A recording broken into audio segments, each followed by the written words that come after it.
povedať, posúvaš svoju kariéru zase do iných vôd, pretože si sa stala ambasadorkou Women Changing the World. Čo to je, prosím ťa pekne? Áno, ja sa nesmierne teším, že ma vybrali za ambasádorku pre Českú republiku a Slovensko, pretože Women Changing the World je medzinárodné udeľovanie cien pre výnimočné ženy, ktoré ich profesiou menia svet v lepší.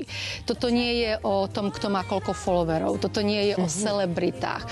Toto nie je o nejakých veľkých známych ženách. Toto je ženy, ako sú učiteľky, právničky, ženy v zdravotníctve, neziskové organizácie. Čiže naše diváčky? Áno, naše diváčky a aj médiá napríklad. Ženy, ktoré sa neboja troška potlačiť tie hranice, ktoré si zaslúžia to nejaké spotlight, ako my povieme, ocenenie. Pretože my sme teraz tento víkend otvorili na 6 týždňov do 10. decembra nominácie a ja by som touto formou chcela veľmi vyzvať tie naše úžasné slovenské ženy, aby sa nominovali sami.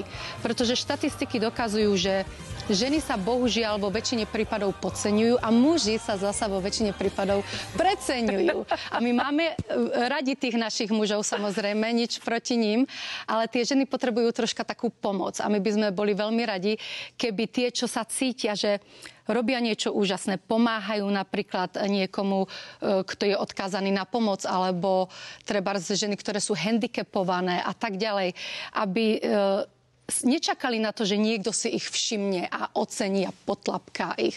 Proste tu ide o to, aby sama žena vedela rozoznať to, v čom je dobrá, to, čo robí pre ten svet a sama sa nominovala. Samozrejme môžu ju nominovať aj iní ľudia, ale my chceme hlavne touto cestou osloviť ženy, aby sa nám ukázali.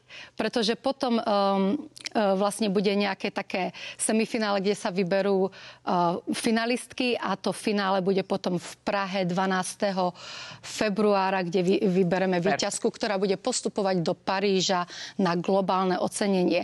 Máme vyše 30 kategórií, takže šup na tú web stránku a čakáme na všetky tie nominácie. Každý, kto má pocit, že robí rozdiel a nejak si to ľudia nevšímajú, ozvite sa nám. Super. Katka, ďakujem ti veľmi pekne, že si teda prišla z LA aj k nám do Bratislavy, do štúdia a takto nás trošku vtiahla aj do svojho súkromia, ale aj do tvojej novej ambasadorskej úlohy. Držím ti palce, aby ste dobre vybrali.